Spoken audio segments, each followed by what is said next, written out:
मेनू दिखाओ उपन्यास ऑनलाइन पूरा पढ़ें उपन्यास बिन उपन्यास नायिका के हरम वाली खलनायिका अध्याय 44 आपका मित्र टीवी पर है। नायिका के हरम वाली खलनायिका C44 आपका मित्र टीवी पर है। क्रिस्टल और डिक्सी ने अनुबंध के विषय को पीछे छोड़ दिया और अपनी कक्षाओं को पूरा करने पर ध्यान केंद्रित किया। स्पष्ट रूप से उनमें से कोई भी इसके बारे में बहुत उत्साहित नहीं था, लेकिन दोनों के पास इसे टालने में असमर्थ होने के अपने अपने कारण थे। ठीक है, ये ठीक होना चाहिए। अब आप केंद्र रेखा त्रिज्या और मोड़ कोण के बीच अंतर समझ गए हैं, है ना? डिक्सी निराश दिख रही थी और उसने अपनी नोटबुक जोर से बंद कर दी। मुझे लगता है कि यह बकवास है। नायिका ने आश्चर्य से आंखें झपकाईं। क्या? मैंने कहा, ये बकवास है। इसका कोई मतलब नहीं है। क्रिस्टल को लगा कि उसकी कनपटियां धड़क रही हैं, जबकि वह शांत रहने की कोशिश कर रही थी। और तुम ऐसा क्यों सोचती हो, डिक्सी? लड़की ने नाक भान सिकोड़ी। क्योंकि स्टील के पाइप नहीं मुड़ते। मैंने ऐसा कभी नहीं देखा। किताब गलत है। क्रिस्टल एक पल के लिए खुद को जवाब देने में असमर्थ पाया। कोई इतना आत्मविश्वास से गलत कैसे हो सकता है? वे करते हैं। इसका उपयोग कई औद्योगिक अनुप्रयोगों में किया जाता है। आपको बस सही तापमान पर पर्याप्त बल लगाना होगा, और यह किसी भी अन्य कठोर धातु की तरह मुड़ जाएगा। देखो, क्या तुमने कभी साइकिल पर स्टील के हैंडल जैसी कोई चीज़ नहीं देखी है? उदाहरण के लिए, वे सीधे नहीं होते हैं न? डिक्सी की आंखें थोड़ी लाल थीं और उसने अपने होंठ काटे। स्टील पाइप उसके चरित्र की नींव थे। वह किसी को अपनी ईमानदारी पर सवाल उठाने की अनुमति कैसे दे सकती थी? क्या इसका मतलब यह नहीं है कि उसका चरित्र संदिग्ध है? ये बहुत ही विशेष परिस्थितियों में यहाँ-वहाँ थोड़ा मुड़ सकता है, लेकिन यह उतनी ही तेजी से अपने आकार में वापस आ जाएगा। इससे अधिक विश्वसनीय कुछ भी नहीं है। क्रिस्टल ने कुछ देर तक अपना मुंह खोला और बंद किया, लेकिन कोई शब्द नहीं निकला। क्या हम वाकई स्टील पाइप की बात कर रहे हैं? क्या ये सिर्फ एक स्प्रिंग नहीं है? इसके अलावा स्टील स्प्रिंग भी होते हैं, और वे सीधे नहीं होते। हालांकि ऐसा नहीं है कि वह जो कह रही है वह पूरी तरह से गलत है, लेकिन यह वास्तव में सही भी नहीं है। उसने एक गहरी सांस ली। ठीक है, अभी डिक्सी मेरी छात्रा है। मुझे उसे पाठ्यक्रम की अवधारणाएं समझानी होंगी। नाराज होने की ज़रूरत नहीं है। ठीक है, तो झुकने में स्प्रिंग बैक की अवधारणा है, लेकिन ऐसा तभी होता है जब मोड़ की त्रिज्या बहुत बड़ी होती है। नहीं, रुको। ये हमारे पाठ्यक्रम से बाहर है। बस उन दो चीज़ों को समझो जिनके बारे में मैंने तुम्हें पहले बताया था। ये कितना मुश्किल है। एट नॉवल बन एट डिक्सी ने नाक भान सिकोड़ी और नायिका को महसूस हुआ कि खच्चर से तर्क करने की कोशिश करते समय उसकी कनपटी में दर्द हो रहा है। ये दीवार पर अपना सिर पटकने जैसा है। ठीक है, इसके बारे में क्या ख्याल है? स्टील पाइप को भूल जाओ। इसकी जगह तांबे की पाइप लगाओ। क्या अब तुम याद कर सकते हो कि केंद्र रेखा की त्रिज्या और मोड़ कोण का क्या मतलब है? ओह, यह आसान है। क्रिस्टल ने राहत की सांस ली। क्या इस लड़की को स्टील पाइप या किसी और चीज़ का शौक है? कितनी अजीब है। यह अच्छी बात है कि उनके पाठ्यक्रम में अभी द्रव गतिविज्ञान की केवल बुनियादी बातें ही थीं। फिर भी उन्हें चिंता थी कि 2 साल बाद जब वे विस्तार से पढ़ना शुरू करेंगे तो डिक्सी इसे कैसे संभाल पाएगी। क्या लड़की के मन में स्टील पाइपों की धार्मिक रूप से अडिग प्रकृति हमेशा के लिए डिक्सी के भविष्य में बाधा बनेगी? खैर, ये केवल एक 7 अंकों का प्रश्न है जो छूट गया है, इसलिए ऐसा नहीं है कि वह इसे अनदेखा किए बिना नहीं रह सकती।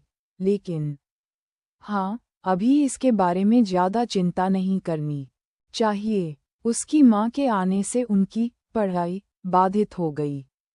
मुझे खेद है कि मैं पहले कुछ नहीं परोस सका, लेकिन मैंने आप दोनों के लिए कुछ संतरे का जूस निकाला है। चिंता मत करो आंटी, यह कोई बड़ी बात नहीं है। और धन्यवाद। क्रिस्टल की माँ और खुद लड़की के प्रति डिक्सी के रवैये में रात और दिन जैसा स्टील पाइप की दीवानगी का अपमान कर दिया, है ना? क्रिस्टल ने उस विचार को स्पष्ट करने के लिए अपना सिर हिलाया। नहीं, वहाँ नहीं जा रहा हूँ। धन्यवाद माँ। आहा, कृपया इसका जिक्र मत करो। अगर तुम्हें किसी और चीज़ की ज़रूरत हो तो मुझे बताओ। हालांकि नीचे की रसोई का अभी नवीनीकरण किया जा रहा है, लेकिन अगर तुमने ध्यान नहीं दिया तो इस मंजिल पर हमारे पास एक छोटी सी रसोई भी है। डिक्सी मुस्कुराई। कोई बात नहीं आंटी, लेकिन शुक्रिया।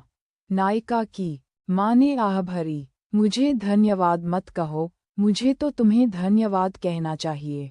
तुम नहीं जानते कि तुमने हमारी कितनी मदद की है। वह अपनी बेटी की ओर देखकर मुस्कुराई। तुम दोनों के बीच बहुत अच्छी बनती होगी। दोनों लड़कियां एक दूसरे को घूरने लगीं। ऐसा लगा जैसे बिजली चमक रही हो और गरज रही हो। जीवन में पहली बार उन दोनों के मन में एक ही विचार आया, ठीक से चलो मेरे गधे। बेशक दोनों में से कोई भी बड़ी महिला के सामने एक दूसरे के लिए अपना गहरा सम्मान व्यक्त नहीं कर सकता था। डिक्सी फिर भी ठीक रहेगी, लेकिन क्रिस्टल को शायद अपने जीवन की पहली पिटाई झेलनी पड़ेगी। डिक्सी को महिला का आभार स्वीकार करते हुए थोड़ा अजीब लगा, क्योंकि अगर एमिलिया न होती तो वह वाकई ऐसा नहीं करती। लेकिन भले ही एमिलिया के निर्देश अजीब थे, फिर भी उसे इस एहसान की जिम्मेदारी लेनी ही थी।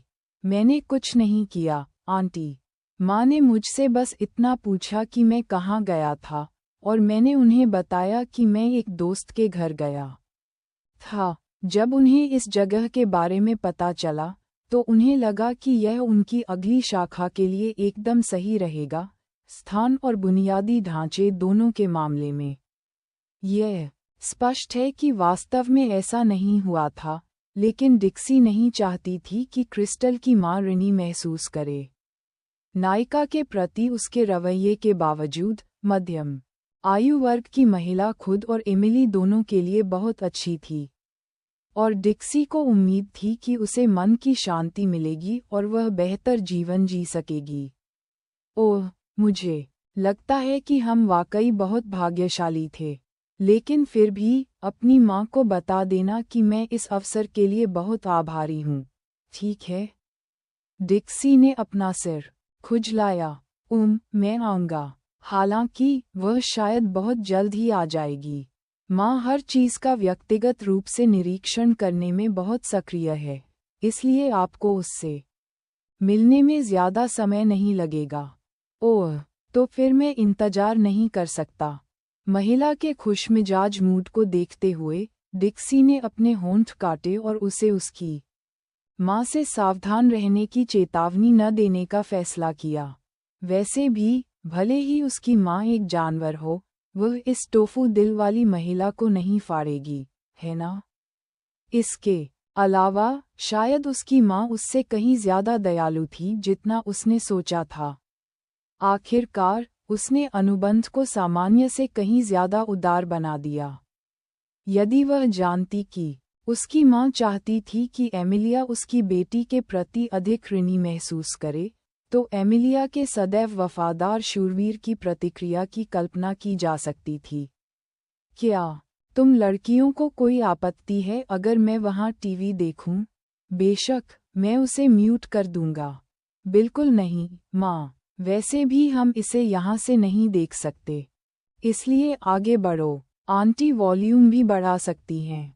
मैं आसानी से विचलित नहीं होती।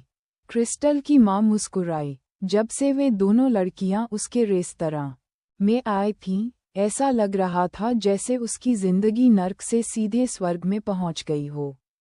मैं इसे कम रखूंगा। तुम लड़कियां मज़े करो अपनी माँ के चले जाने, जिनके कई अर्थ हो सकते हैं, जैसे कविता। किताब देखते ही डिक्सी का चेहरा हरा हो गया। अरे नहीं, ये घृणित रूप से फैंसी शब्द उल्टी विषय है।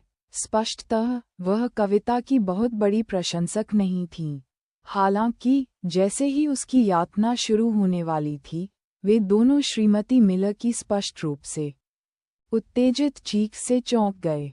क्रिस्टल, तुम्हारा दोस्त टीवी पर है, जल्दी आओ। उपन्यास बिन लाइट नॉवेल, वेब नॉवेल, कोरियाई उपन्यास और चीनी उपन्यास ऑनलाइन मुफ्त में पढ़ें। आप सैकड़ों अंग्रेजी अनुवादित लाइट नॉवेल, वेब नॉवेल, कोरियाई उपन्यास और चीनी उपन्यास पा सकते हैं जिन्हें दैनिक रूप से अपडेट किया जाता है। उपन्यास ऑनलाइन पढ़ें, लाइट नॉवेल ऑनलाइन पढ़ें, ऑनलाइन मुफ्त पढ़ें, मुफ्त लाइट नॉवेल ऑनलाइन।